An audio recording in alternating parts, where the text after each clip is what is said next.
Assalamualaikum warahmatullahi wabarakatuh. Kembali lagi di channel Berita Mistis. Untuk kisah kali ini ada sebuah cerita dari tulisannya Levinka, sebuah kisah yang berjudul Teka-teki Kematian.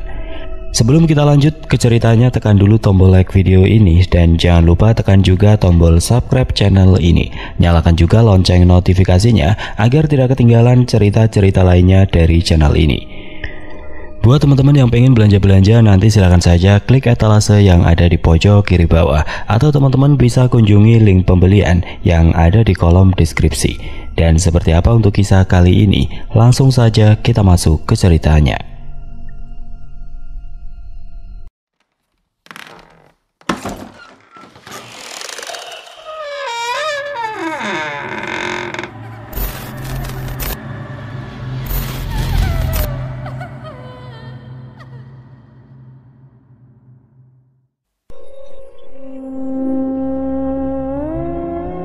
Pada suatu hari di sebuah desa yang ramai penduduk, terdengar suara speaker masjid berdenging sebelum sebuah pengumuman penting disuarakan. Assalamualaikum warahmatullahi wabarakatuh. Inna lillahi wa inna ilaihi raji'un. Aktivitas warga terhenti. Ibu-ibu yang sedari tadi sedang asik bergosip pun terdiam demi bisa menyimak pengumuman yang terdengar dari masjid yang berjarak sekitar 300 meter dari tempat itu. Beberapa orang bahkan tampak berlari ke arah jalan demi bisa mendengarkan pengumuman lebih jelas. Namun speaker masjid yang sedang error membuat jangkauan suara hanya terbatas kepada orang-orang yang rumahnya berdekatan dengan masjid saja. Kepada seluruh penduduk kampung Curapakis yang ada di bagian barat, timur, utara, dan selatan, pengumuman. Pada hari ini, Heru Darmono telah meninggal dunia. Sekali lagi, Heru Darmono telah meninggal dunia. Kepada segenap warga dimohon untuk kesediaannya hadir di kediaman Bu Saroja. Mari kita bersama-sama hadir ke kediamannya untuk membantu mengantarkannya ke tempat peristirahatan terakhir. Sekian dari saya. Wassalamualaikum warahmatullahi wabarakatuh. Suara seorang laki-laki terdengar menggema dari speaker masjid. Innalillahi wa inna ilaihi raji'un. Siapa yang meninggal, Mat? Tanya Vuvika pada seorang pemuda bernama Mehmet yang berdiri di tengah jalan. Laki-laki itu melangkah mendekat, raut wajahnya tampak seperti orang yang bingung. Gak tahu tante, gak denger saya, cuma dengernya pas assalamualaikum sama pas innalillahi saja, sautnya dengan suara yang cempreng. Vuvika mendengus kesal, berharap mendapat informasi tapi malah berakhir kecewa. Gimana mau denger, Mat? Orang kuping kamu disumbel gitu pakai handset. Yang gak akan denger lah kalau kamunya sambil dengerin musik, protes Vuvika kesal sambil hendak menarik handset di telinga kiri pria kerempeng itu. Namun pria itu berhasil menghindar.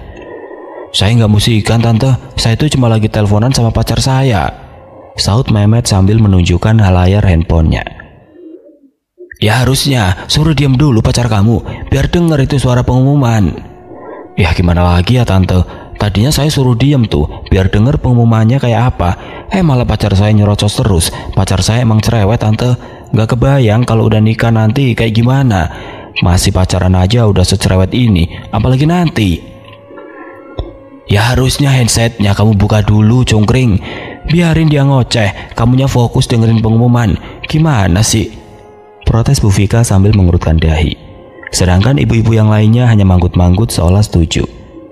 Namun bukannya menjawab, Mehmet justru kembali sibuk dengan ponselnya. Ia tampak memanggil-manggil nama Dani berulang kali. Loh, halo Dani, sayang, halo Dani. Kok dimatiin sih? Ia tampak mencoba berulang-ulang menelpon kekasihnya, namun tidak ada jawaban. Gara-gara tante sih, pacar saya jadi marah kan?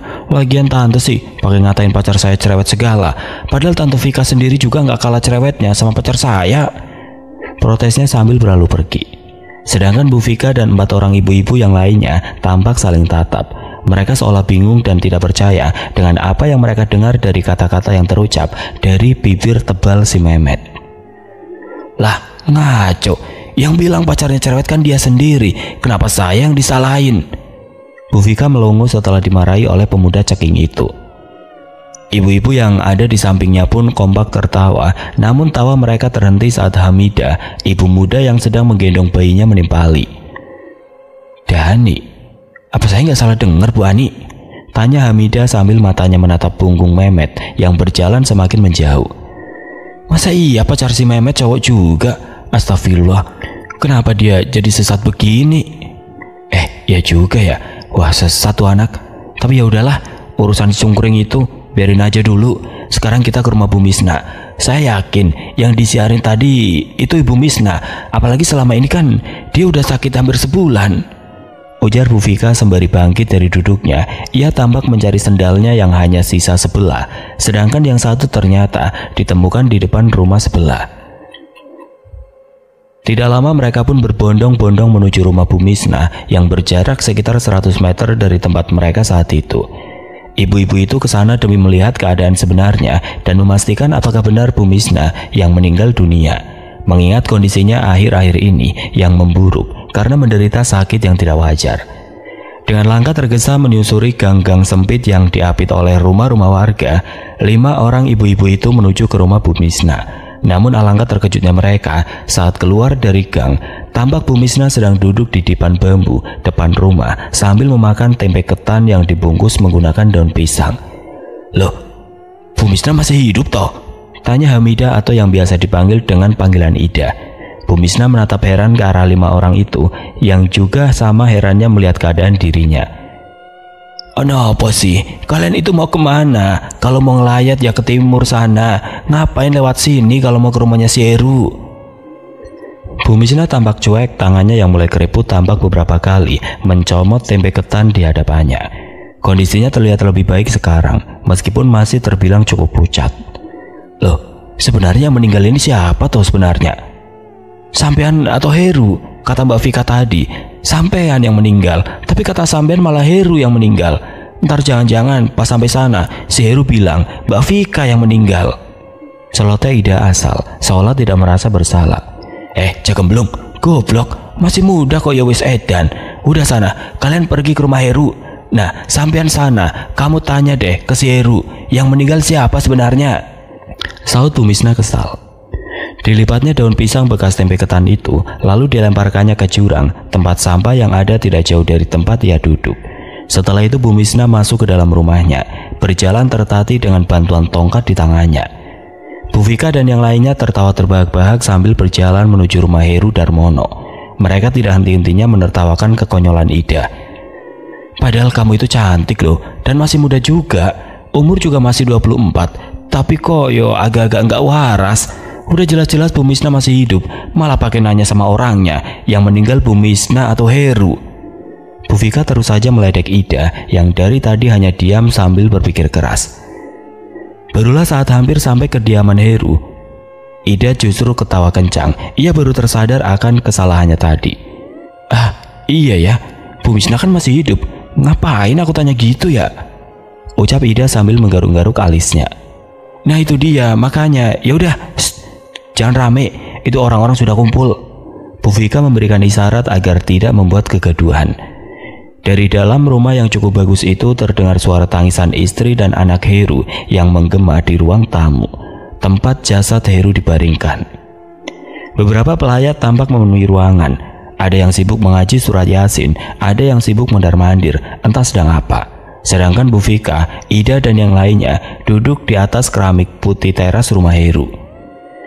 Dari keterangan tetangga dekatnya diketahui Heru meninggal tanpa sebab yang jelas. Malam harinya ia mengeluhkan mual dan pusing, namun pagi harinya ia ditemukan telah tidak bernyawa di sebuah kebun yang ada tidak jauh dari rumahnya. Emang kenapa dia bisa mati di kebun? Kalau misalkan matinya pas lagi maling, kan di kebun gak ada kandang ayam atau pohon pisang, cuma ada pohon rambutan, itu pun belum berbuah, bisik Bu Vika. Gak tahu juga, cuma istrinya bilang pas malamnya si Heru kayak gelisah gitu. Paginya udah ditemuin di kebun rambutan. Dari mulutnya keluar darah sama belatung, persis kayak yang dialami Pak Wawan. Jawab seorang tetangga dekatnya yang bernama Bu Emma. Singkat cerita, setelah jenazah selesai dimandikan dan juga disolatkan, beberapa pria pun menggotong keranda menuju tempat peristirahatan terakhir yang terletak di TPU kampung tersebut. Proses pemakaman berjalan dengan lancar. Meskipun hari sedang mendung, namun angin yang bertiup kencang seolah mengusir awan kelabu yang cukup tebal menuju ke arah selatan. Meninggalnya sosok Heru seolah tidak meninggalkan duka di hati para warga sekitar. Mungkin hanya keluarganya saja yang berduka. Bukan tanpa sebab, mengapa orang-orang seolah terlihat biasa saja saat mengetahui Heru mati. Semua itu karena Heru terkenal suka mencuri ternak milik tetangga-tetangganya. Bahkan bukan hanya ternak seperti ayam dan bebek saja, tapi ia juga tidak segan menebang pisang milik tetangganya yang sudah siap ditebang. Namun meskipun begitu, alasan para warga tidak pernah melaporkan tindakan Heru tersebut pada polisi adalah karena Diana, istrinya yang selalu bertanggung jawab dan membayar kerugian tetangganya atas kelakuan bejat suaminya. Diana terkenal ramah di desanya, meskipun suaminya seperti itu, namun ia begitu sabar menghadapinya. Bahkan meskipun Heru adalah pengangguran yang kerap melakukan tindakan kriminal kecil-kecilan, tapi Diana tetap bertahan. Entah mengapa, mungkin karena mereka sudah memiliki seorang anak yang masih berusia 4 tahun. Makanya dia bertahan, meskipun pasti tidak mudah. Yang sabar ya Dian, ucap seorang ibu-ibu saat sedang membantu di rumah Diana untuk mempersiapkan acara tahlilan yang ke-7. Diana mengangguk pelan sambil menyeka air matanya yang mengenang di pelupuk matanya. Anak laki-lakinya yang bernama Aldi tampak bermain mobil-mobilan di atas karpet berwarna merah itu. Iya Bu, saya akan berusaha untuk tegar. Terus gimana dengan hidup kamu ke depan? Siapa yang menafkahimu nantinya? Tanya Bu Vika yang baru saja keluar dari dapur dan akhirnya ikut nimbrung melanjutkan percakapan yang tampak serius. Kalau masalah itu saya sudah ada cadangan, ya mungkin cukup untuk 3 bulan ke depan. Tapi masalahnya saya nggak bisa kalau cuma di rumah berdua sama anak saya. Saya juga harus bekerja sebelum uang yang ada habis. Selama ini kan aku yang berperan besar dalam perekonomian keluarga aku. Biasanya Mas Heru di rumah nemenin anakku, Aldi, selagi aku mengantarkan barang daganganku. Di tengah-tengah obrolan itu tiba-tiba tatapan mata Diana terpaku ke arah luar jendela. Janda baru berusia 27 tahun itu tampak mematung dengan ekspresi tidak biasa. Melihat itu Bu Vika pun menoleh ke arah mata Diana memandang. Dan sesuatu yang mengejutkan ada di seberang jalan. Seorang perempuan parubaya yang tidak lain adalah Bu Misna menatap tajam ke arah Diana. Entah apa yang sedang dilakukannya, tapi yang jelas orang-orang yang ada di situ dibuat keheranan dengan kondisi Bu Misna yang membaik secara drastis. Padahal beberapa hari lalu, Bu Misna masih terbaring lemah di atas ranjang karena penyakit misterius yang ia derita selama sebulan lamanya. Dan pada saat hari kematian Heru, Bu Misna masih terlihat lemah dan pucat, badannya pun kurus kering. Namun kali ini ia terlihat jauh lebih bugar dan berisi. Bahkan ia berjalan tanpa bantuan tongkat. Rambutnya yang disemir hitam membuatnya tampak semakin segar dan lebih muda. Orang-orang keheranan karena proses penyembuhan Bu Misna yang cepat. Bu Misna, kenapa ngeliatin kamu sampai sebegitunya ya, Di? Tanya Bu Vika pada Diana. Nggak tahu Mbak, dari tatapannya kayaknya dia menyimpan kebencian yang mendalam sama aku. Diana tampak memalingkan wajah seolah enggan beradu mata dengan Bu Misna. Dapat terlihat dari raut wajahnya, ia seolah tampak tidak nyaman. Bahkan bukan hanya rasa tidak nyaman yang tergambar di wajahnya, melainkan ada rasa ketakutan yang menyelimuti. Kamu ada masalah sama Bu Misna, Di? Kok dia kayak gak suka sama kamu gitu? Tanya Bu Vika. Belum sempat Diana menjawab, Ida terlebih dahulu menyauti. Bukannya Bu Misna itu memang begitu ya? Sama semua orang. Dia kan selalu sinis, apalagi semenjak kematian anak dan suaminya. Iya, sebenarnya aku curiga kalau kematian suamiku itu ulah dari Bu Misna. Pernyataan dari Diana membuat Bu Vika, Ida, dan 2 orang lainnya yang ada di ruangan itu terbelalak. Untuk beberapa detik mereka semua terdiam, seolah sibuk dengan pikirannya masing-masing. Bu Misna memang sosok yang kurang disukai di desa tersebut, bahkan sejak suaminya masih hidup. Bu Misna juga tergolong orang yang jarang bergaul dengan tetangganya. Bu Misna memang bukan orang yang suka menggunjing tetangga atau bergosip. Namun sifatnya yang temperamen dan mudah tersinggung membuat para tetangganya enggan berurusan dengannya. Salah sedikit saja bisa jadi masalah besar. Bahkan karena masalah ayam yang berak sembarangan bisa jadi sumber keributan. Tidak terhitung berapa kali ia terlibat cekcok dengan para tetangganya gara-gara hal sepele. Sebenarnya dulu Bu Misna memang pendiam dan jarang terlibat keributan dengan para tetangganya. Namun semuanya berubah saat suaminya yang merupakan ahli pengobatan alternatif tiba-tiba dituduh melakukan praktek ilmu hitam yang menyesatkan. Sejak setahun yang lalu hampir setiap bulannya ada orang yang meninggal dengan cara yang tidak wajar. Contohnya Basri, si tukang cilok yang ditemukan mati secara misterius di dalam kamarnya. Begitupun dengan Miskat, Jauhari, Rosi, dan Anton yang mati mendadak tanpa sebab yang jelas.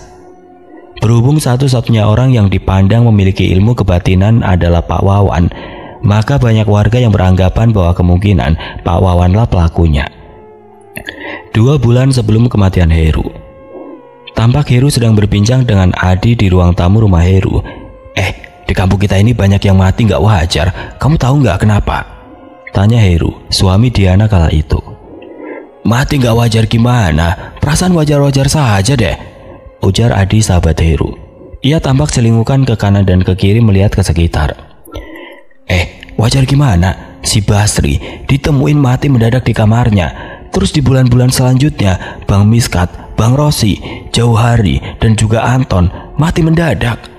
Apa nggak aneh itu? Dulu biasanya kita kalau pesta minum-minum kan selalu sama mereka kan? Dan sebelum-sebelumnya mereka semua baik-baik saja, nggak ada yang sakit. Pak Rosi sama Jauhari bukan nggak sakit, Her. Mereka itu sakit sebelum meninggal, ujar Adi menyela perkataan Heru.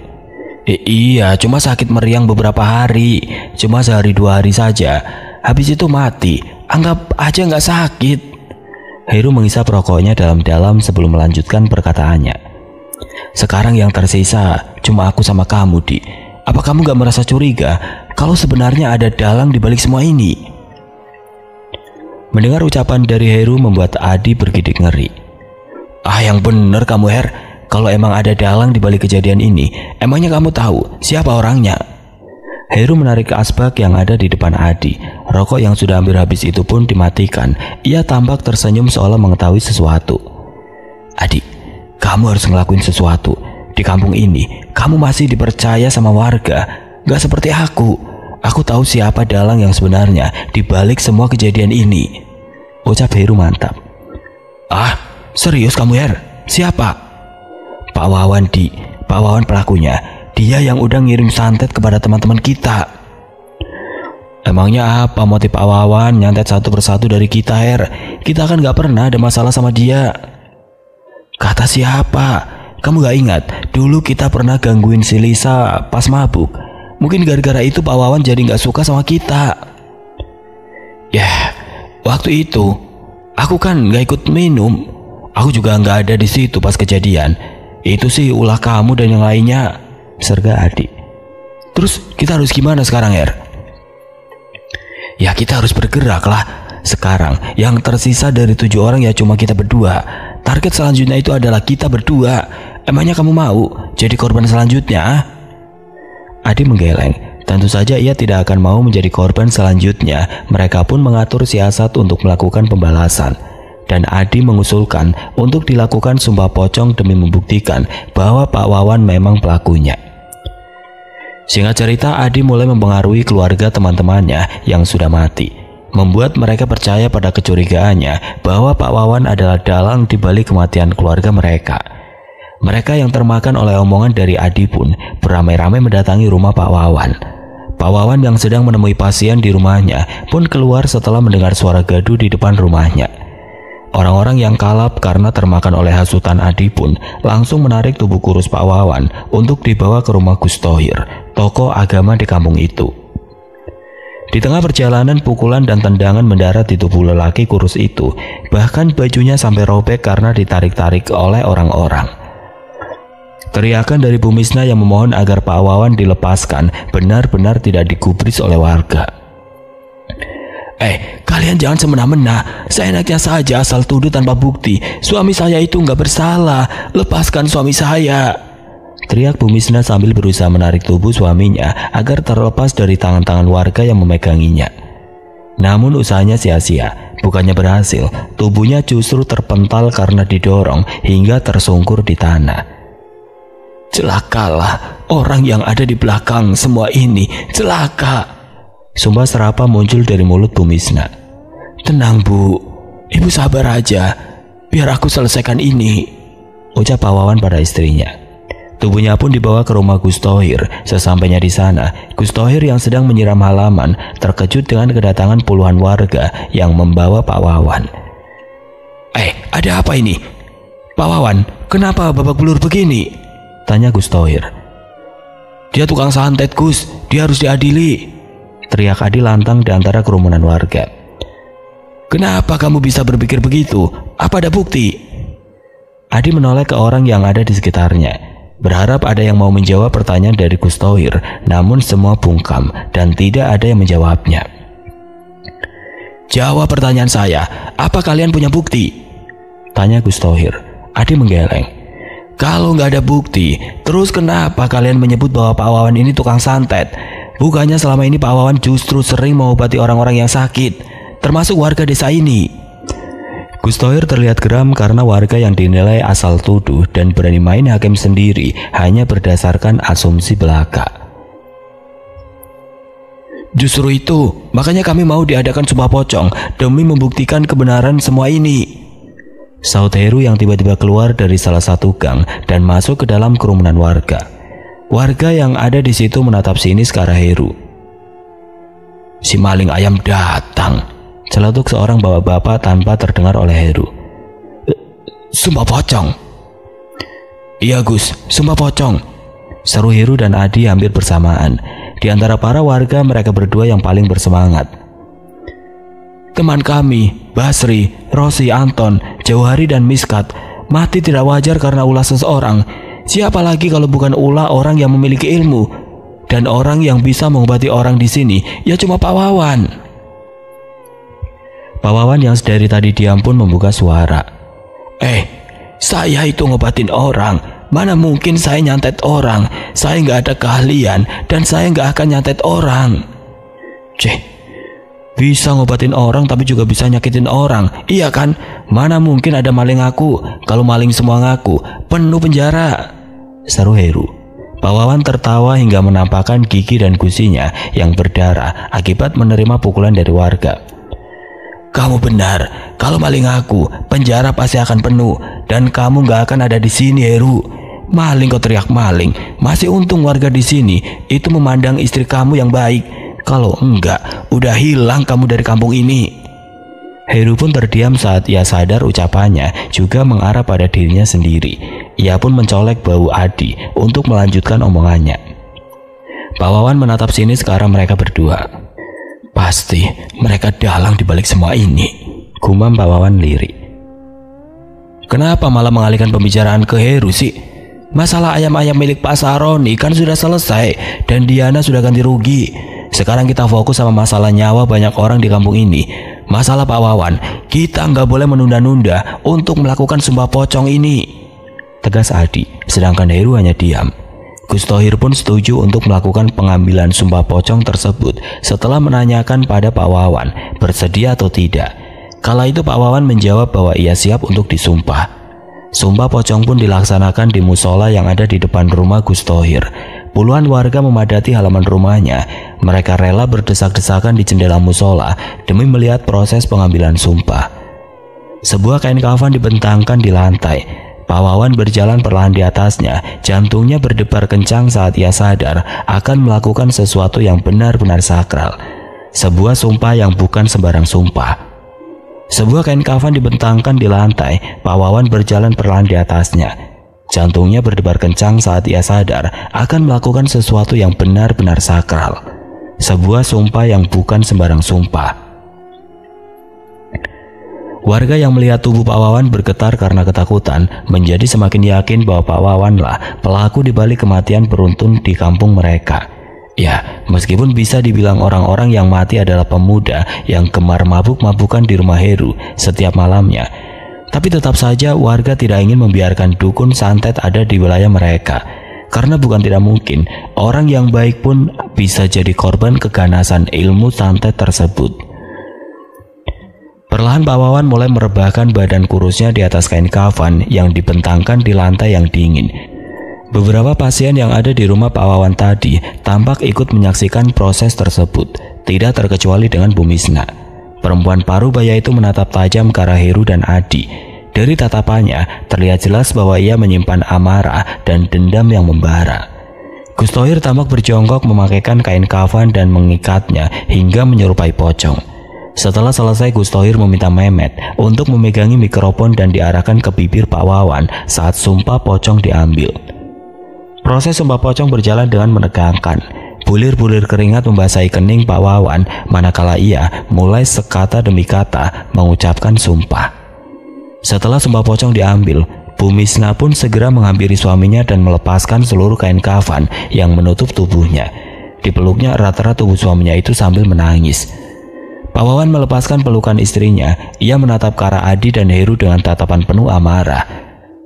"Buah dari sumpah ini, kalian yang akan menikmati, kalian yang akan mati, ingat itu," ucap Pak Wawan sembari menunjuk ke arah Heru dan Adi. Heru dan Adi tidak bereaksi apapun. Mereka langsung pergi begitu saja. Pak Wawan menatap punggung dua orang itu yang sudah berjalan menjauh di antara warga yang sudah membubarkan diri. "Ayo Bu, kita pulang," ajak Pak Wawan. Bu Misna memapa tubuh suaminya yang berjalan tertati karena habis dihajar oleh warga. Sesampainya di rumah, tamu-tamunya yang tadi ada di rumahnya sudah pulang. Hanya anak perempuannya Lisa yang berdiri dengan harap-harap cemas di teras depan rumahnya. "Bapak," sambutnya saat ayah dan ibunya datang. "Bapak nggak apa-apa. Duh, kok sampai luka-luka gini?" "Sudah Lisa, biarkan bapakmu istirahat dulu. Nanti ibu ceritakan apa yang sebenarnya terjadi."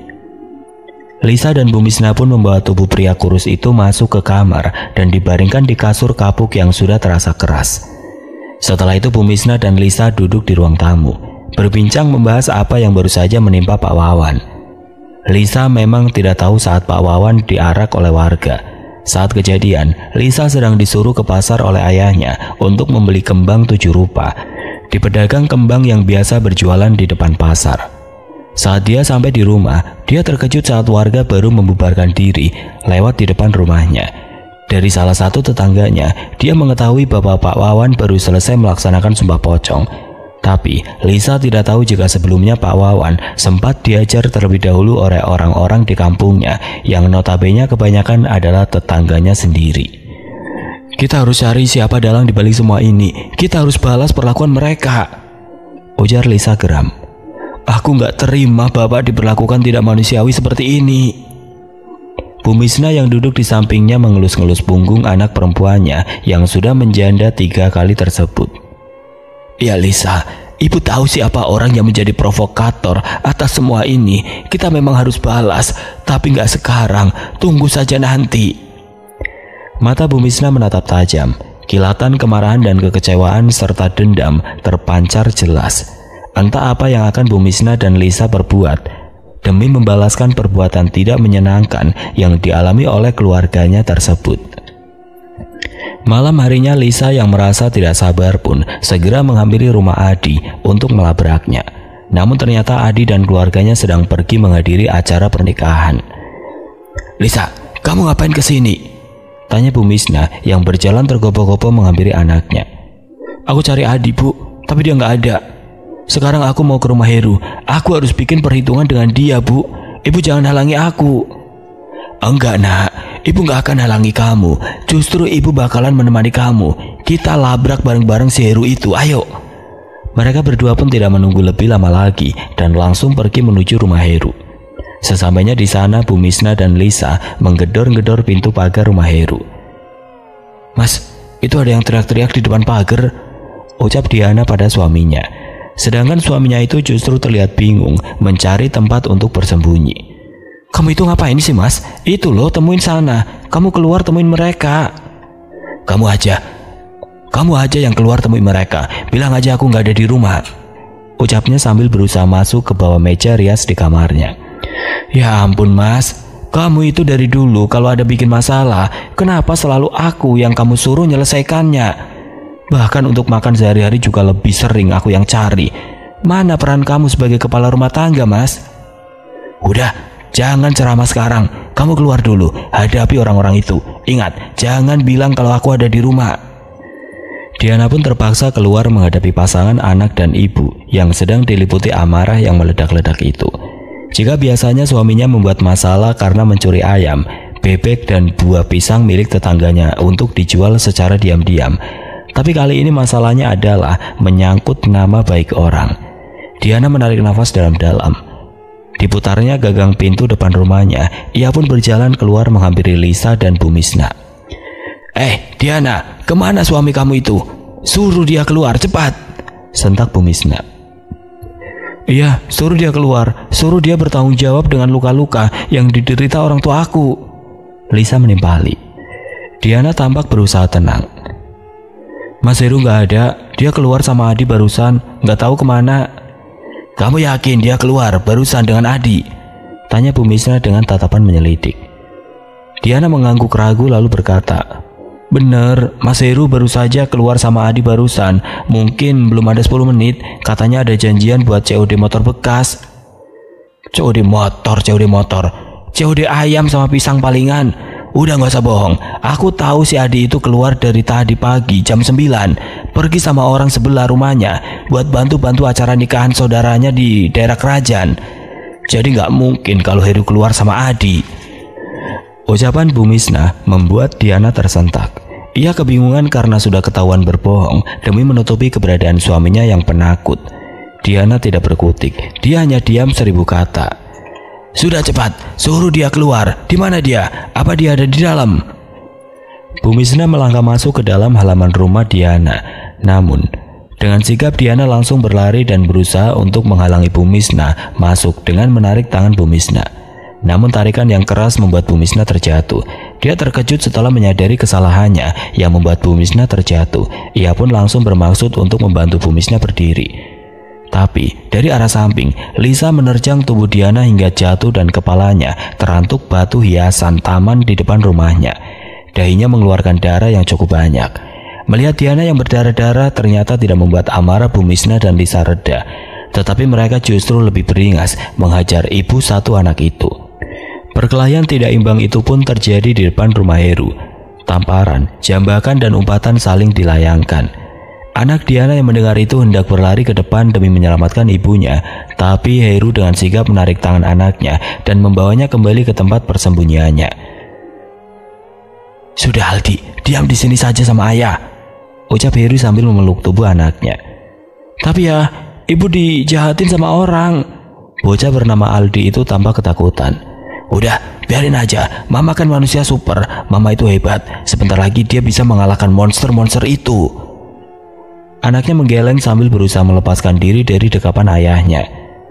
"Mereka bukan monster, ayah. Mereka itu manusia," kata ibu. "Monster itu cuma ada di TV. Ayo ayah, bantuin ibu." Heru tetap tidak bergeming. Ia justru semakin mempererat dekapannya pada anaknya tersebut. Cukup lama keributan terjadi hingga pada akhirnya terdengar ibu-ibu yang lainnya berdatangan dan berusaha memisahkan perkelahian yang tidak imbang itu. Pertandingan jambak menjambak dan saling menampar 2 lawan 1 tersebut. Beberapa detik kemudian terdengar suara pintu depan tertutup. Diana melangkah gontai memasuki rumah. Kondisinya tampak acak-acakan. Kerudung berwarna coklat yang ia kenakan terlepas. Jarum pentul yang ia pakai juga tampak bengkok. Baju lengan panjang berwarna coklat tua tampak robek di bagian bahunya, serta dahinya yang tampak mengeluarkan darah. "Keluar sekarang mas, mereka sudah pergi," ucap Diana sambil melempar kerudung yang ia gunakan, mengelap darah di keningnya ke sofa miliknya. Heru tampak celingukan sambil tersenyum sembari menggaruk kepalanya yang tidak gatal. "Kamu nggak apa-apa sayang?" tanyanya sembari tersenyum. "Gak apa-apa matamu, gak usah sok romantis panggil sayang segala. Apa kamu gak lihat kondisi aku kayak gimana?" Protesnya kesal sembari menunjukkan dagu dan keningnya yang terluka serta pipi kirinya yang merah akibat tamparan. "Jaga sopan santun kamu dek, aku ini suami kamu. Gak sepantasnya kamu bicara kasar begitu ke aku. Ingat, surganya istri ada di telapak kaki suami. Jangan durhaka kamu ya sama suami," bentak Heru pada Diana. Ia seolah tidak peduli dengan keadaan istrinya yang sudah habis-habisan membelanya. "Seorang istri akan hormat pada suami yang baik dan soleh serta bertanggung jawab mas. Bukan suami yang seperti kamu. Selama ini kamu selalu bikin masalah di lingkungan kita, tapi kamu gak pernah bisa menyelesaikannya dan justru berlindung di balik punggung aku. aku kamu jadikan tameng. Akulah yang selama ini selalu membela kamu, Mas. Tapi apa yang aku dapatkan? Bahkan saat kamu dan teman-temanmu mabuk di sini, aku hampir dilecehkan sama keenam teman-teman kamu. Basri, Jauhari, Rosi, Miskat, Anton, dan Adi. Tapi bukan pembelaan yang aku dapat. Kamu justru bilang bahwa aku harus bisa memaklumi karena mereka sedang dalam pengaruh minuman keras. Ya kan mereka juga nggak sadar, Dek. Aku pun juga waktu itu sudah tepar. Makanya aku nggak bisa ngelindungin kamu. Tapi toh kamu bisa melawan mereka semua sendirian kan? Sekarang apalagi yang mau dipermasalahkan? Toh mereka nggak berhasil menggagai kamu kan?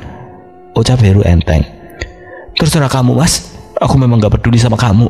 Kalau aku gak pukul mereka pakai pompa sepeda, mungkin aku udah habis sama mereka. Aku lebih baik gak punya suami, Mas. Lebih baik kamu mati saja daripada bikin dosa dan bikin malu terus-menerus. Heru hanya diam, sedangkan Diana berlari ke kamar sembari membawa anaknya yang tampak kebingungan. Dasar istri gak berguna. Kamu aja yang mati, biar aku bisa cari lagi yang baru, saut Heru kesal. Beberapa hari kemudian di rumah Bu Misna, Pak Wawan yang habis diajar oleh tetangganya tampak semakin memburuk keadaannya. Beberapa tamu yang hendak berobat pun ditolak dan disuruh kembali di lain waktu. Setiap malam Pak Wawan selalu mengalami hal janggal. Selepas maghrib, ia selalu merasa seperti ada yang mengawasinya. Dan pada malam-malam berikutnya, gangguan semakin intens. Bahkan saat itu di saat Bu Misna sudah tidur di kasur yang diletakkan di samping ranjang Pak Wawan, sosok makhluk berbadan hitam datang secara tiba-tiba dan langsung menindihnya serta mencekik lehernya.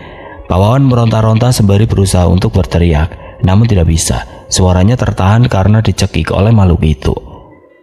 Apakah ini akibat dari sumpah pocong yang telah ia lakukan? Apakah aku harus mati kali ini? Gumamnya dalam hati. Pak Wawan terus meronta menendang ke sana kemari, berharap istrinya terjaga. Tapi sia-sia, Bu Misna begitu lelap dalam tidurnya. Asyhadu alla ilaha illallah wa asyhadu anna Muhammadar Rasulullah. Pak Wawan berusaha mengucapkan kalimat syahadat di saat-saat kritisnya. Pagi harinya adzan subuh yang dikumandangkan di masjid desa tersebut membuat Lisa terbangun dengan langkah gontai. Ia keluar kamar dan menuju kamar mandi untuk buang air kecil, lalu mengambil wudhu untuk melaksanakan sholat subuh di kamarnya. Setelah menunaikan sholat subuh, ia pun menuju kamar ayah dan ibunya, bermaksud membangunkan ibunya. Pintu yang tidak dikunci dan sedikit terbuka membuat Lisa bisa langsung masuk ke dalam. Bu Misna tampak tidur di kasur yang ada di lantai.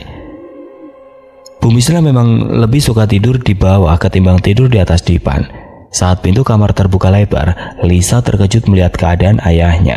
Matanya melotot dan mulutnya terbuka lebar, wajahnya pun membiru. "Bapak!" teriak Lisa, membuat Bu Misna pun terbangun. Mereka benar-benar tidak menduga bahwa tadi malam adalah malam terakhir suaminya. Kini sang suami yang menjadi tulang punggung keluarga itu sudah pergi meninggalkan mereka berdua untuk selama-lamanya.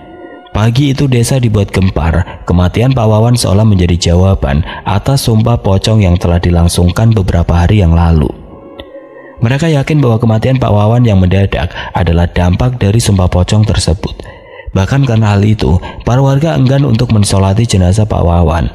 Beruntung Gus Thohir akhirnya bisa membujuk warga untuk mensolati jenazah Pak Wawan.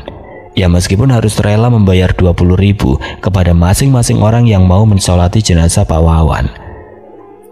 Sejak hari itu kehidupan Bu Misna dan Lisa tidak lagi sama. Bahkan Lisa memutuskan untuk pergi dari kampungnya karena tidak tahan mendengar cibiran para tetangganya yang menyebut dirinya anak tukang santet. Sehari setelah kepergian anaknya, Bu Misna pun jatuh sakit. Tapi sakit yang dialami Bu Misna seperti sakit kronis. Ia sering muntah darah dan belatung. Tidak ada tetangga yang memperdulikannya. Hingga pada suatu ketika seorang sepupu yang tinggal di desa seberang mendatanginya bersama seorang pria yang tampak seperti dukun dengan pakaian serba hitam dan belangkon berwarna senada. Sepupu Bu Misna yang bernama Kartolo datang sebanyak 3 hari berturut-turut bersama dengan seorang pria berpakaian serba hitam. "Kartolo, bantuin aku cari Lisa anakku. Aku khawatir sama keadaannya. Kemana anak itu pergi? Semoga keadaannya baik-baik saja." "Iya, tenang Yu. Aku sudah nyuruh orang buat mencari Lisa. Aku juga sudah buat laporan ke polisi. Ya sudah, aku sama Kang Yono pergi dulu. Semoga sampean cepat pulih seperti sedia kala, ucap Kartolo sambil mencium tangan kakak sepupunya. Itu tape ketan kesukaanmu jangan lupa dimakan. Aku sama Kang Yono bakalan sering-sering kesini buat jengukin sampean.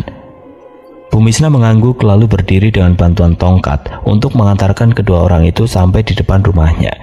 Setelah kedua orang tersebut pergi, Bu Misna pun duduk di depan bambu yang ada di depan rumahnya sembari menikmati tape ketan kesukaannya. Tidak lama terdengar suara pengumuman dari masjid yang menyiarkan tentang kematian Heru Darmono. Bu Misna tersenyum seolah puas mendengar berita kematiannya. Beberapa hari setelah kematian Heru, Adi terlihat sedang duduk termenung di teras depan rumahnya. Adi, kamu itu bapak perhatiin ngelamun terus. Sampai kapan kamu begini ya? Tegur Pak Sabto pada anak satu-satunya itu.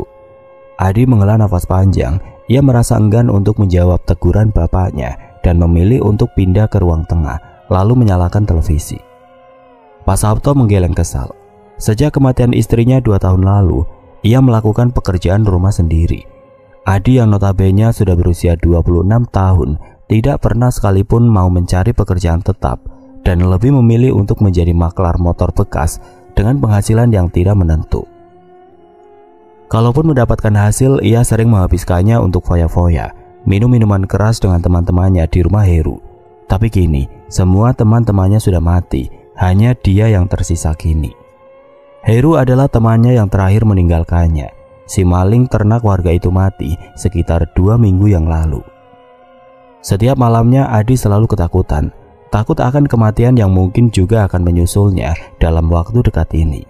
Tapi dia juga penasaran dengan apa yang sebenarnya terjadi. Sore harinya saat dia sedang termenung di teras rumahnya, Mehmet datang mengendarai motor sembari membawa 1 galon air mineral.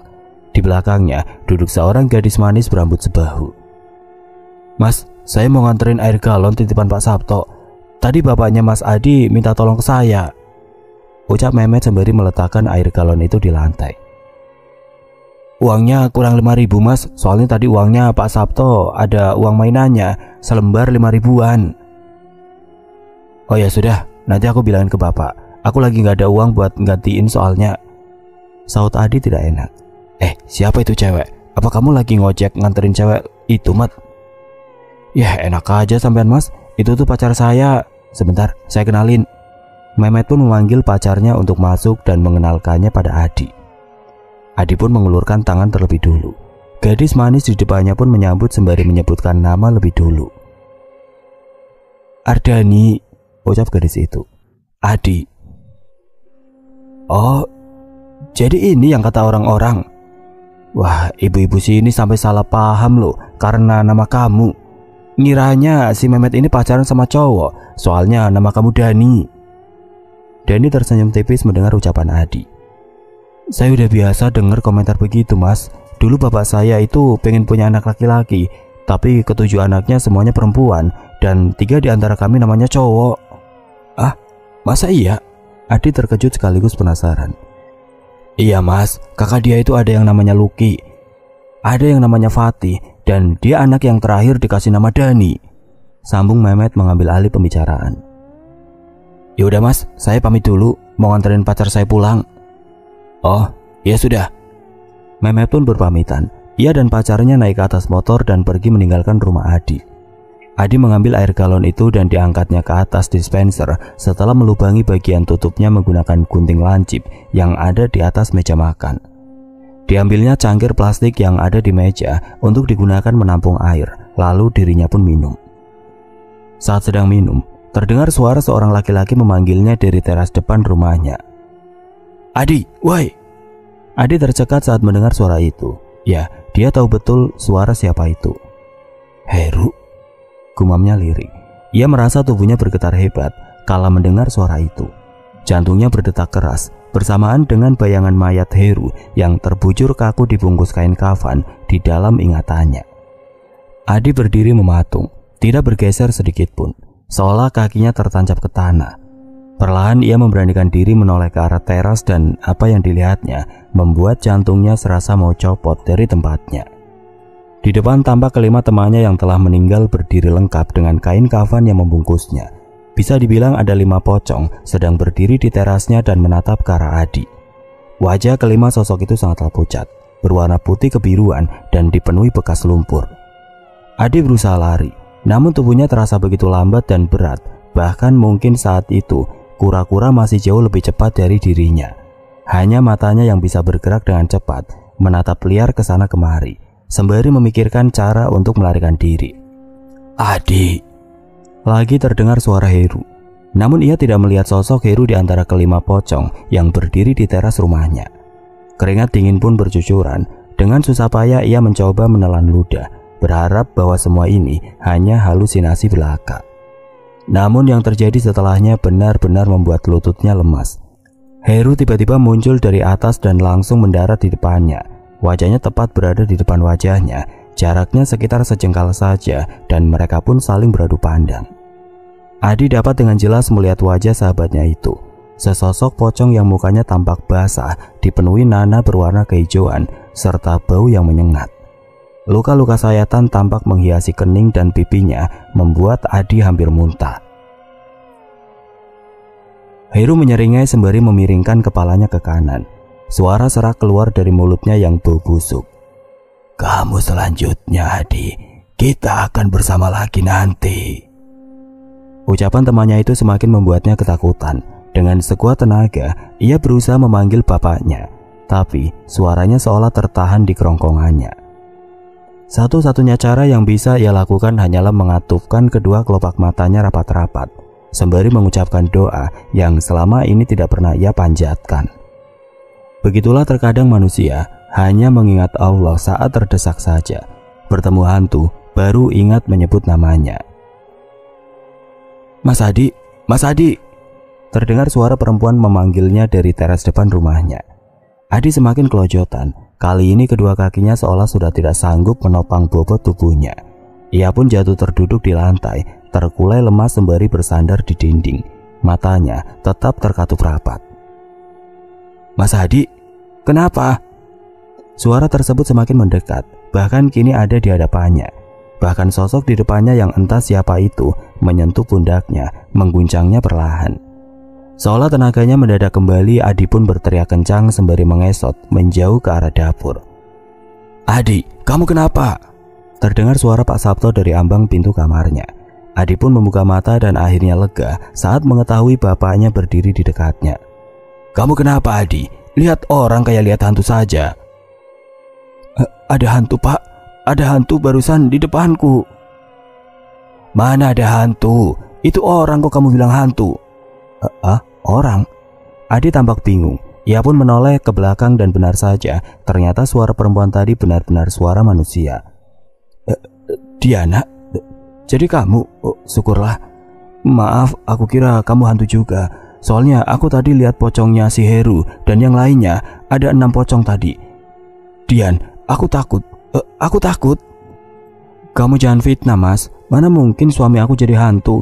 Itu cuma halusinasi kamu saja. Diana tampak tidak percaya dengan kesaksian teman almarhum suaminya itu. Tapi tadi aku benar-benar lihat. Aku lihat dia di depan ada. Sudah, Adi, kamu itu kalau ngomong jangan asal. Diana itu lagi berkabung. Dia baru saja ditinggal suaminya dan kamu bicara yang enggak-enggak. Udah, cukup. Pak Sabto memotong ucapan anaknya itu. Ia tidak mau Diana tersinggung dengan ucapan anaknya. Duh Diana, maafin kata-kata anak saya. Ya, dia pasti masih ngerasa kehilangan dengan meninggalnya sahabatnya Heru. Iya Pak, nggak apa-apa, sahut Diana.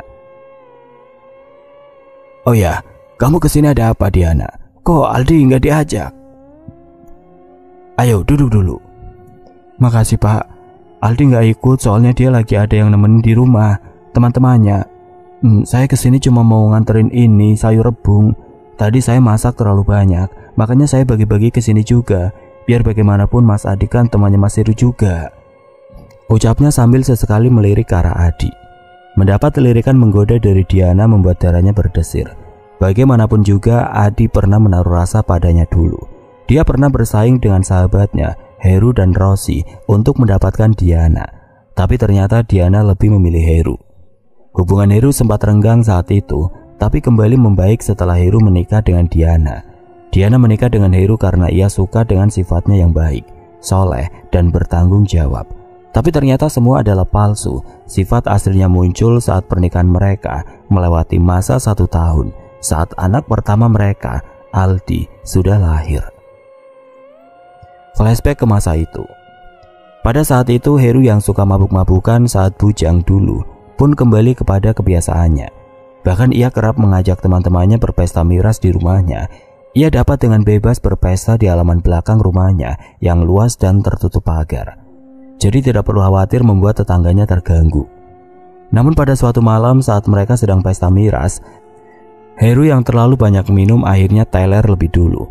Sedangkan yang lainnya masih sadar. Adi yang berada di bawah pengaruh minuman keras dengan setengah sadar berjalan menuju kamar milik Heru dan Diana. Waktu itu pintu sedikit terbuka dan Adi melihat Diana tidur hanya menggunakan daster dan tanpa kerudung. Menyadari si Heru sedang terlelap karena terlalu banyak minum, akhirnya ia pun memiliki ide untuk merudak paksa Diana. Ia pun berjalan ke depan dan menghampiri teman-temannya. Adi membisikkan niatan buruknya pada kawan-kawannya dan mereka setuju untuk melancarkan aksinya. Sesampainya di kamar Diana, Adi dan yang lainnya berjalan mengendap-endap. Namun karena langkah mereka yang sempoyongan membuat salah satu dari mereka jatuh karena tersandung kaki meja. Diana yang sedang terlelap pun terkejut melihat teman-teman suaminya sudah ada di dalam kamarnya dan hendak melakukan hal buruk kepadanya. Ia meronta berusaha melepaskan tangan-tangan nakal yang berusaha menggagahinya. Apapun barang yang ada di sekitarnya, ia jadikan senjata untuk melumpuhkan orang-orang tersebut. Diana berlari ke arah belakang, meninggalkan anaknya yang menangis di dalam. Dengan segera ia raih pompa ban sepeda motor yang ada di dekat pintu. Lalu dengan membabi buta, ia layangkan ke arah orang-orang yang mendekat satu persatu hingga membuat semuanya terkapar dengan luka dan memar di kepalanya. Beruntung kala itu ia dapat melumpuhkan mereka seorang diri karena pria-pria itu sedang mabuk dan dapat dengan mudah ditumbangkan. Keesokan harinya saat Heru sudah sadar, Diana menceritakan kejadian yang menimpanya, meminta sang suami untuk melaporkan perbuatan teman-temannya. Namun saat mengetahui bahwa istrinya tidak sampai berhasil dinodai, Heru justru berkata bahwa Diana harus memaklumi karena teman-temannya sedang dalam pengaruh minuman keras dan hal itu wajar. Sejak kejadian itu Diana sempat melarang keras suaminya untuk minum-minum di rumahnya. Tapi Heru tetap bersikeras untuk minum-minum bersama teman-temannya. Tidak kuat menghadapi itu semua, Diana pun jarang pulang dan lebih sering menghabiskan waktu di luar bersama anaknya. Heru tidak tahu Diana akan pergi kemana. Yang jelas bagi Heru, jika Diana pergi, maka pulangnya harus membawa uang. "Kamu setiap hari keluar emangnya kemana? Percuma tiap hari keluar kalau cuma ngabisin bensin," salah suaminya. "Aku ngeojol dan Aldi aku titip di rumah temanku," sahut Diana kala itu. "Oh, ya sudahlah, bagus. Kalau gitu, kamu bisa bantu-bantu uang belanja." Diana pun berlalu tanpa pamit meninggalkan suaminya di rumah saat itu. Kembali ke masa kini. 20 hari setelah kematian Heru, kampung yang selama ini damai kini menjadi semakin mencekam.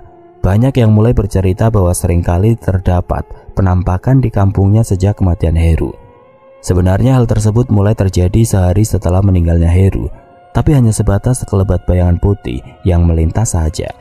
Namun semenjak 2 minggu kematian Heru, tiba-tiba penampakan sering terjadi di kala mentari sudah tenggelam. Warga di kampung itu pun jarang yang berani keluar rumah, terutama anak-anak kecil. Hanya orang-orang yang bermental baja saja yang masih berani berlalu lalang di luar rumah saat hari sudah gelap. Ida, sekarang kampung kita sudah nggak aman kayak dulu lagi. Sekarang suasananya mencekam, gak kayak dulu.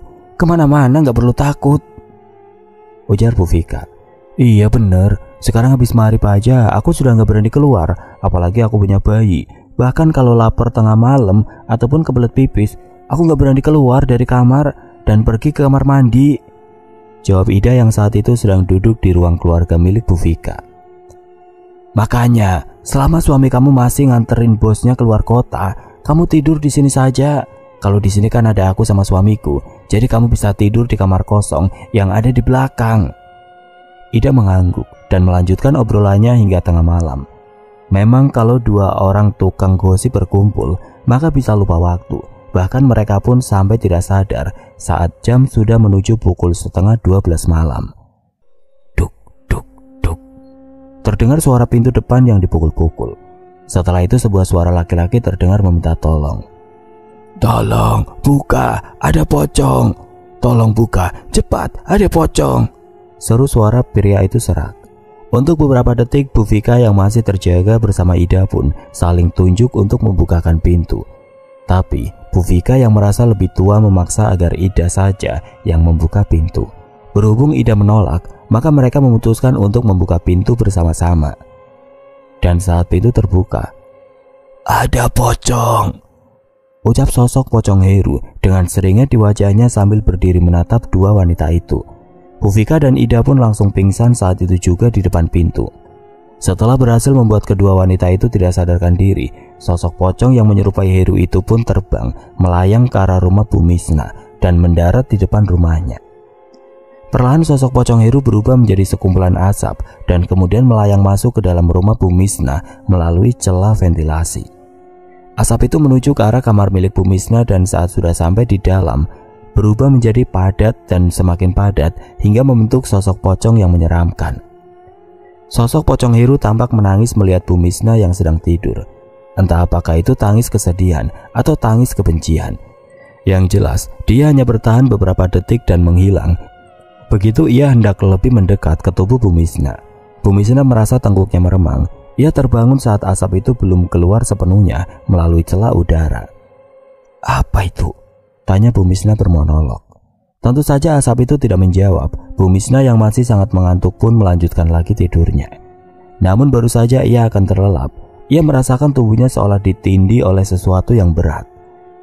Dibukanya matanya, namun yang terlihat di dadanya adalah sosok makhluk hitam dan berbulu. Ukurannya kecil, mungkin seukuran dengan bayi monyet yang baru berusia 2 bulan. Tapi meskipun kecil, makhluk itu begitu berat hingga membuat Bu Misna kesulitan untuk bernapas. "Siapa kamu? Siapa yang mengirim kamu?" tanya Bu Misna geram. Makhluk itu tidak langsung menjawab. Ia menatap tajam ke arah Bu Misna yang ia duduki. Lambat laun tubuhnya berubah menjadi besar dengan cepat, mungkin seukuran dengan gorila dewasa. Tangan kiri makhluk itu mencekik leher Bu Misna, sedangkan tangan kanannya berusaha membuka mulut Bu Misna. Setelah mulut Bu Misna terbuka lebar, makhluk itu pun menjuntaikan lidahnya, dan dari lidahnya itu meneteskan air liur yang cukup banyak, merasuki rongga mulut Bu Misna hingga tertelan sebagian. Setelah melakukan hal menjijikan tersebut, makhluk itu pun menyeringai, menampakkan barisan gigi-giginya yang menghitam kemudian. Tidak lama setelahnya lampu di kamar mati, dan saat hidup kembali, makhluk itu sudah tidak ada. Yang tersisa hanya air liurnya saja. Bu Misna pun memuntahkan isi perutnya, berusaha mengeluarkan lendir yang sempat tertelan olehnya. Rasa dan aromanya begitu menjijikan. Campuran antara amis, asam, dan asin, tidak seperti nano-nano yang rame rasanya tapi enak. Bu Misna mengarahkan selang ke mulutnya dan dibukalah keran air yang terhubung dengan toren di atas kamar mandi. Air menyembur mengguyur rongga mulut Bu Misna, berharap upaya itu bisa menghilangkan rasa dan aroma yang sangat mengganggu tadi. Setelah cukup lama ia menyiramkan air ke mulutnya, Bu Misna merasa bahwa baunya sudah lumayan reda, tapi yang tertinggal adalah rasa panas di tenggorokan dan perutnya. "Aduh, apa ini gara-gara ada yang tertelan tadi? Sebenarnya makhluk apa itu tadi? Apa ada yang mengirimnya? Tapi siapa?" Bu Misna tampak sangat gelisah. Ia takut jika sosok itu datang lagi di lain waktu. Ia takut jika ia mati, sedangkan Lisa masih belum ditemukan. "Hah, di mana kamu, Nak? Semoga kamu baik-baik saja di sana. Cepat pulang ya, Nak. Ibu kangen. Ibu khawatir sama kamu." Wanita tua itu berjalan pelan menuju dapur, mengambil gelas dan mengisi air di panci, lalu diletakkan di atas kompor. Berniat membuat teh untuk meredakan rasa tidak nyaman di tenggorokan dan di perutnya. Segera setelah air mendidih, dituangkannya ke dalam gelas yang sudah ada gula dan teh celupnya itu. Dengan menggunakan tatakan, Bu Misna menikmati teh miliknya sambil sesekali meniup-niupnya. Tok tok tok. Terdengar ketukan berulang di pintu samping yang ada di dekat dapur. Sepertinya orang yang di luar mengetahui jika Bu Misna sedang berada di dapur. "Siapa ya? gumam Bumisna. Ia melangkah perlahan ke arah pintu dan mengintip dari celah kecil di dinding kayunya. Kartolo, Yono. Bumisna membuka pintu dan mempersilahkan mereka masuk. Lewat depan saja, masa mau masuk lewat dapur? Kartolo langsung menyelonong masuk diikuti Yono. Sudah mbak, sama saja, lagian kita kan bukan tamu. Mereka pun duduk di dipan tua yang ada di dapur. Dipan tanpa kasur yang hanya beralaskan tikar itu biasa dipakai untuk meletakkan rempah-rempah dan bumbu-bumbu lainnya. Kalian mau minum apa? Kopi apa teh? Tanya Bumisna sembari meletakkan panci yang sudah berisi air di atas kompor. Terserah mbak, apa saja, jawab Kartolo dan Yono. Ya sudah. Bumisna pun lalu menghidupkan kompor dan menuangkan kopi saset ke 2 buah gelas. Setelah air mendidih, dituangkannya ke dalam gelas beralasan tatakan dan langsung diletakkan di atas dipan. Setelah meletakkan kopi, Bumisna mengambil sebuah kursi plastik di ruang tengah untuk ia duduk menemani saudara-saudara itu. Kalian ada apa? Pagi-pagi begini udah kesini. Apa kalian udah dapat kabar tentang Lisa? Tanya Bumisna penuh harap. Iya mbak, Lisa sudah ditemukan 2 hari yang lalu. Dia ditemukan ada di pasar dalam keadaan lemes, hampir mati. Ucapan dari Yono membuat Bumisna senang sekaligus khawatir. Senang karena Lisa sudah ditemukan, khawatir karena kondisinya yang buruk. Loh, kenapa nggak kamu bawa ke sini saja biar aku yang rawat di sini, Yono? Yono menggeleng pelan sambil memainkan janggut tipisnya. Terlalu berbahaya, Mbak. Lisa nggak aman kalau dibawa ke sini. Apa maksudmu, Yono? Aku ini ibunya. Kenapa kamu bilang begitu? Bumisna tampak kecewa sekaligus bingung. Nafasnya tersegal-segal. Sedangkan Yono dan Kartolo hanya diam seolah bingung. Kenapa? Apa karena sumpah pocong itu? Apa kalian gak berpikir ini semua karena kutukan sumpah pocong itu? Yon, aku yakin suamiku bukan dukun santet. Kalau memang dia mati karena sebab sumpah pocong, kenapa Heru juga mati dengan kondisi yang sama dengan suamiku? Aku yakin ada yang salah dengan semua ini. Kartolo menyeruput kopinya sebelum berbicara. Ini bukan karena sumpah pocong, Bayu. Semua ini karena santet Kang Mas Wawan itu. Cukup, Kartolo. Sudah aku bilang, suamiku itu bukan dukun santet. Dengar dulu, Mbak. Jangan dipotong dulu, biar aku jelasin sampai selesai. Tegas Kartolo. Bumisna pun diam dan memberi kesempatan bagi Kartolo dan Yono untuk berbicara. Jadi gini, Mbak Yu, Mas Wawan itu kemungkinan besar meninggal karena disantet orang. Nah, makanya. Hah? Disantet? Astaga. Diam dulu, Mbak. Astagfirullah. Dipotong terus dari tadi. Protes Kartolo kesal. Bumisna lagi-lagi mengangguk. Jadi Mas Wawan itu kemungkinan besar meninggal karena disantet orang. Dan orang yang ngirim santet itu adalah orang sekitar sini. Dan aku dengar sebelum-sebelumnya banyak orang yang mati dengan cara dan gejala yang sama dengan Mas Wawan. Betul, Mbak Yu? Tanya Kartolo. Bumisna mengangguk dan Kartolo melanjutkan kalimatnya. Aku kenal dengan berbagai orang yang mati sebelum Mas Wawan. Aku kenal sama Jauhari dan Rosi, pemuda yang hobinya mabuk-mabukan itu. Aku dengar mereka dan yang lainnya juga meninggal dengan gejala yang sama, yaitu muntah darah dan belatung. Nah, yang terakhir si Heru juga demikian kan? Bumisna lagi-lagi mengangguk. Kartolo melanjutkan lagi. Nah, bahkan sampean juga sempat mengalami hal yang sama kan? Beruntung aku sama Yono datang ke sini dan berhasil ngobatin sampean. Tapi masalahnya, orang yang punya santet itu orang sini. Dan dia bisa kapanpun mengirimkan ulang santetnya. Dan apa yang dialami Lisa juga sama seperti yang sudah-sudah.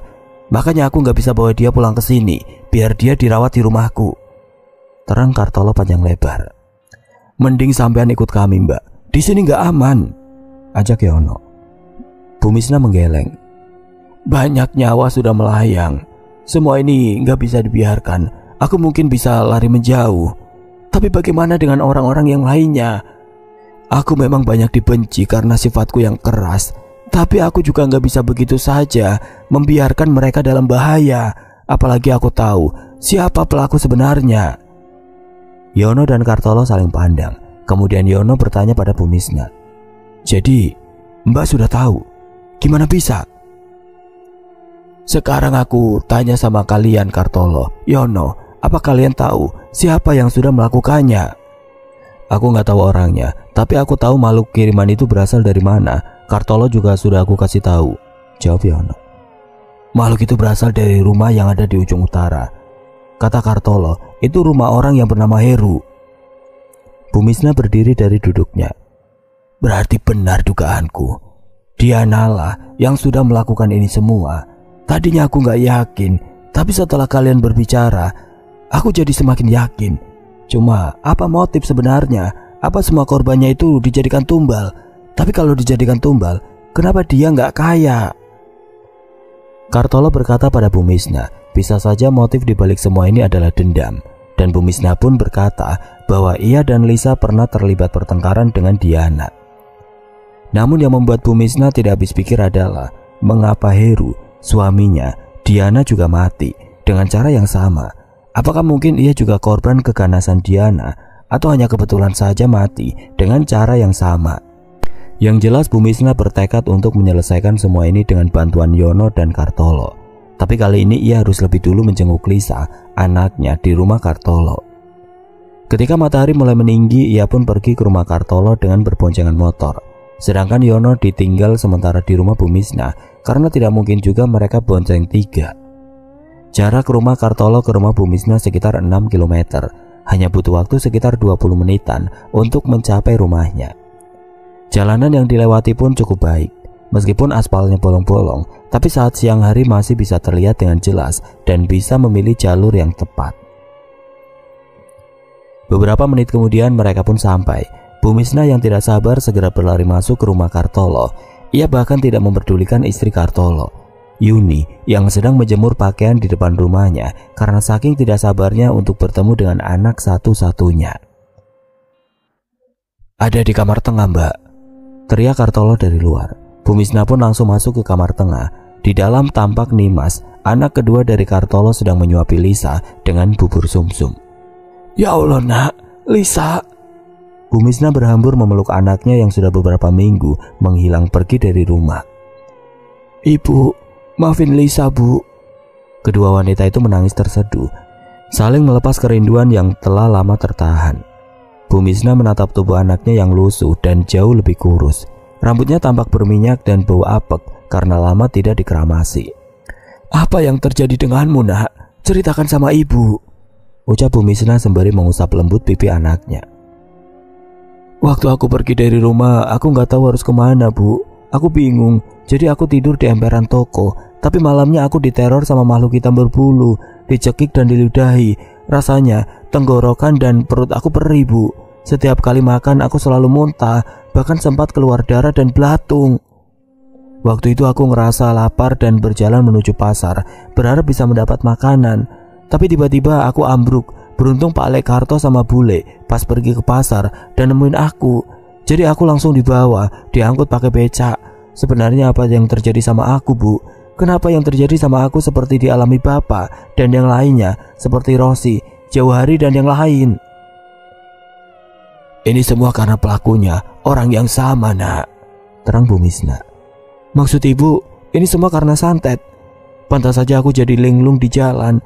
Padahal awalnya pas aku kelaparan aku mau pergi ke sini, tapi aku seperti lupa arah. Aku seolah seperti orang yang hampir kehilangan akal. Bahkan aku sempat hampir melompat ke sungai dari jembatan. Beruntung ada yang menolong. Bumisna tidak dapat berkata-kata lagi. Ia sangat bersyukur anaknya kini baik-baik saja. Setidaknya, kata Kartolo, Lisa sudah tidak muntah darah lagi. Hanya saja badannya masih lemas. Kartolo pun duduk di samping Bumisna. Ia berkata bahwa ia dan Yono akan mencari cara untuk melawan dan mengalahkan dalang di balik semua ini. Saat siang harinya Bumisna pun pulang. Ia berjanji pada anaknya bahwa ia akan sering menjenguknya selama anaknya masih tinggal di sana. Sebelum pulang, ia meminta agar Lisa senantiasa berdoa agar kedua pamannya bisa menyelesaikan masalah di kampungnya itu, agar nantinya tidak ada lagi korban yang berjatuhan. Setelah berpamitan pada Lisa, Nimas, dan Yuni, Bumisna dan Kartolo pun segera pergi ke rumah Bumisna dan menjemput Yono yang ditinggalkan seorang diri. Setelah menempuh perjalanan selama 20 menit, mereka pun sampai di desa Curapakis. Namun beberapa puluh meter sebelum sampai kediaman Bumisna, tampak beberapa warga berkerumun di rumah Adi. Bumisna pun meminta Kartolo untuk menghentikan motornya. Ia segera berlari menghampiri orang-orang yang berkerumun di rumah itu. "Ada apa ini? Kenapa ramai begini?" tanya Bumisna pada seorang gadis muda yang ada di sana. "Le Adi, Mbah. Le Adi muntah-muntah darah. Ada belatungnya juga. Itu lagi digantiin bajunya. Sebentar lagi mau dibawa ke puskesmas. Masih nunggu mobil pick-up yang datang," jawab gadis itu. Bumisna pun merangsek masuk membelah kerumunan demi menghampiri Adi yang sedang duduk bersandar di kursi depan rumahnya. Bumisna duduk di samping Adi. Ia memijit punggung Adi perlahan.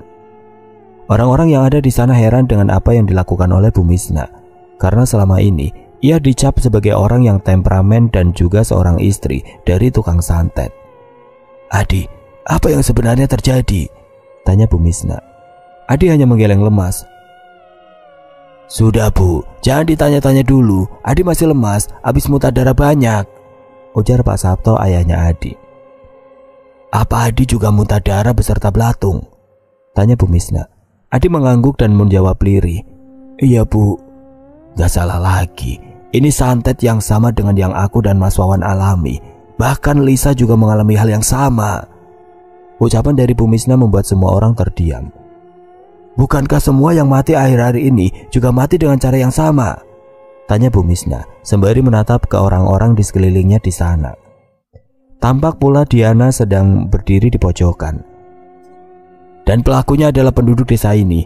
Dia sekarang ada di antara kita semua," tegas Bumisna, matanya tidak lepas menatap Diana. Diana yang ditatap seperti itu pun merasa terancam. Kenapa Bumisna ngeliatin aku seperti itu?" batin Diana. Sedangkan orang-orang yang ada di sana saling menatap satu sama lain, berusaha menerka-nerka siapa yang dimaksud oleh Bumisna. "Emangnya siapa orang yang ibu maksud?" tanya Bu Vika. Bumisna tersenyum sinis. Jarinya terangkat perlahan dan menunjuk ke arah Diana yang ada di pojokan. Dialah pelaku sebenarnya." Diana terkejut. Ia memeluk erat anaknya yang ia gendong, sementara semua mata tertuju ke arahnya. "Apa maksudmu Bu? Jangan asal fitnah. Bukannya suamimu yang dukun santet, ah?" Bumisna tertawa, matanya menatap Nyalang penuh kebencian. "Kalau suamiku pelakunya, kenapa suamimu juga mati dengan cara yang sama, dengan gejala yang sama? Bukankah suamiku mati lebih dulu? Bahkan aku juga mengalami hal yang sama. Begitupun dengan Lisa." "Lantas kenapa Bumisna menuduh saya? Saya nggak pernah ada masalah dan dendam dengan siapapun." Suara Diana bergetar. Ia menjawab semua tuduhan dengan kepala tertunduk, seolah takut untuk menatap balik Bumisna. "Kenapa kamu kelihatan ketakutan, Diana? Kenapa? Kamu merasa bersalah? Iya. Kamu gak nyangka kenapa aku bisa tahu, iya kan?" cecar Bumisna. "Tapi tuduhan ibu gak ada dasarnya. Semua cuma dugaan belaka. Mana buktinya kalau saya pelakunya? Di sini cuma Bumisna yang menuduh saya begitu. Kalau cuma asal tuduh, semua orang bisa," tegas Diana. Ia mencoba memberanikan diri menatap balik Bumisna, meskipun tubuhnya tampak bergetar karena ketakutan. "Saya juga berpikir hal yang sama. Keadaan saya seperti ini setelah saya memakan sayur yang Diana antarkan ke rumah saya, sedangkan bapak saya baik-baik saja karena dia nggak makan sayur itu." Adi membuka suara. "Apa maksud kamu, Adi? Kenapa kamu ikut-ikutan fitnah aku? Untuk apa kamu tuduh aku seperti itu? Apa alasanku berniat mencelakai kamu?" Adi terdiam sesaat, seolah ia bimbang untuk menjawab perkataan Diana. "Gak usah ragu, nak. Katakan saja apa yang mau kamu katakan," ucap Bumisna. Ia berusaha meyakinkan Adi. Adi menarik nafas dalam-dalam sebelum akhirnya memberi kesaksian dan menceritakan semuanya. "Aku tahu kamu pasti benci sama aku sejak kejadian malam itu. Malam di mana aku, suamimu dan yang lainnya minum minuman di rumahmu seperti biasa. Aku ngaku salah. Waktu itu aku yang dalam pengaruh alkohol dan juga yang lainnya hampir memperkosa kamu saat mengetahui Heru yang mabuk berat sudah gak sadarkan diri. Dan sejak saat itu, kamu begitu membenci aku dan yang lainnya. Kamu juga gak mau lagi bertegur sapa dengan aku dan yang lainnya. Bahkan saat kami mau minta maaf, kamu gak mau maafin. Aku pikir, ya sudahlah, yang penting aku dan yang lainnya sudah meminta maaf. Tapi akhirnya satu persatu dari kami semua mati dengan cara yang tidak wajar. Bahkan suamimu juga mengalami hal yang sama. Dan sekarang aku juga mengalami gejala yang serupa. Jadi aku pikir, siapa lagi kalau bukan kamu, Diana? Cuma kamu yang patut dicurigai atas semua ini. Diana yang terpojok berusaha untuk lari, namun warga yang ada di sana dengan sigap menghalaunya. Mau kemana kamu, Diana? Kenapa kamu melari? Berarti betul kamu pelakunya, bentak Vuvika si ratu gosip. Siapa yang mau lari? Saya cuma merasa percuma saja saya ada di sini. Lebih baik saya pergi saja daripada buang-buang waktu untuk hal yang tidak penting. Awas, minggir, saya mau lewat. Diana berusaha untuk mendorong orang yang menahan tubuhnya. Sedangkan Aldi yang ada di gendongannya pun menangis saat ibunya terlibat aksi saling dorong dengan warga yang lainnya. Kamu gak bisa pergi begitu saja. Kamu harus membuktikan kalau kamu memang gak bersalah. Kalau kamu lari, itu artinya benar kamu pelakunya, sentak Vuvika nyaring. Diana yang kalah tenaga dalam aksi saling dorong pun menyerah. Apa yang kalian mau, ah? Sumpah pocong, tegas Bumisna. Para warga yang mendengar usulan Bumisna pun setuju dengan ide itu. Diana tidak dapat menolak. Ia pun digelandang ke rumah Gus Thohir untuk melakukan acara sumpah pocong. Para warga menjelaskan alasan mengapa Diana harus disumpah pada Gus Thohir. Gus Thohir pun menyanggupi semuanya. Bertempat di tempat yang sama dengan lokasi pengambilan sumpah pocong yang dilakukan Pak Wawan. Para warga berkerumun memadati musola tersebut demi menyaksikan prosesi yang sakral tersebut. Kain kafan mulai dibentangkan. Aldi, anak Diana, dititipkan pada Mehmet karena Adi cukup dekat dengan Mehmet. Diana melangkah perlahan dan kemudian berbaring di atas kain kafan yang terbaring di atas lantai. Jantungnya berdegup kencang saat prosesi akan dilakukan. Terlebih saat sumpah akan disuarakan. Gus Thohir menuntunnya untuk mengucap sumpah, namun Diana tidak bergeming. Ia tidak mau mengikuti Gus Thohir, justru ia menangis terseduh-seduh. Diana, ayo ikuti saya, pinta Gus Thohir tegas namun dengan suara lembut. Diana menangis semakin menjadi-jadi. Apa yang akan terjadi dengan saya kalau saya yang salah, Gus? Kamu akan menanggung hal yang buruk. Bahkan mungkin kamu akan mati mengenaskan, jawab Gus Thohir. Tolong hentikan semua ini, Gus. Diana bangkit dan berusaha membuka kain kafannya, membuat orang-orang yang ada di sana tampak bingung dan bertanya-tanya. Saya akui, saya yang sudah melakukan semua ini. Saya yang sudah mengirim santet untuk mereka semua. Karena tahu kenapa? Karena mereka semua sudah jahat sama saya, termasuk suami saya sendiri. Dia juga jahat sama saya. Mas Heru gak pernah bisa menjadi suami yang bertanggung jawab. Ia bahkan cuma diam saja pas tahu saya hampir diperkosa sama teman-temannya. Saya benci suami macam itu. Lebih baik dia juga mati daripada selalu bikin saya malu dan kecewa. Dan untuk Bumisna dan keluarganya, saya juga kesal saat itu karena Bumisna dan Lisa sudah menganiaya saya. Untuk Pak Wawan, dia memang gak punya salah sama saya, tapi saya kadung sakit hati sama Bumisna. Jadi saya pikir sekalian saja saya habisi. Semua orang yang ada di situ pun tercengang karena ia tidak menyangka bahwa perempuan yang tampak baik ternyata menyimpan rahasia yang gelap. Warga yang penasaran bertanya pada Diana, sejak kapan ia mempelajari ilmu santet. Diana menjawab bahwa ia mempelajari ilmu santet diam-diam di seorang dukun yang ada di kaki gunung yang berjarak sekitar 10 km dari tempatnya tinggal. Ia yang begitu sering sakit hati akhirnya bertekad untuk melenyapkan semua orang yang telah membuatnya sakit hati. Namun seperti sebuah peribahasa, sebaik-baiknya tupai melompat pasti akan jatuh juga. Pun begitu dengan Diana, sebuah kebusukan yang disimpan rapat pun akhirnya terkuak. Diana pun digelandang ke kantor polisi dengan diiringi puluhan warga serta perangkat desa setempat. Sedangkan Aldi dan anak Diana diantarkan ke rumah orang tua Diana yang ada di kecamatan berbeda. Dengan tertangkapnya pelaku utama teror santet di desa Sumber Pakis, warga berharap hal tersebut tidak akan terulang lagi di kemudian hari. Sore itu setelah semua masalah terselesaikan, tampak Bumisna, Yono dan Kartolo duduk di teras rumah sembari menikmati teh hangat. Asap rokok mengepul dari mulut kedua pria tersebut.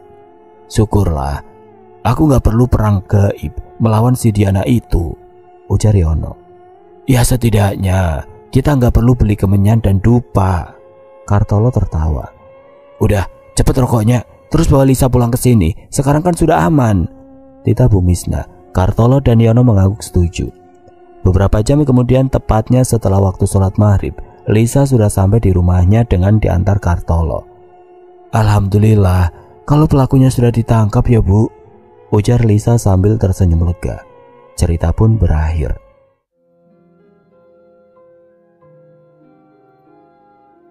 Oke teman-teman, sekian untuk kisah kali ini. Bagaimana menurut kalian tentang kisah ini? Tulis komentar kalian di kolom komentar. Dan buat teman-teman yang baru bergabung, jangan lupa untuk like, komen, share, serta subscribe channel ini.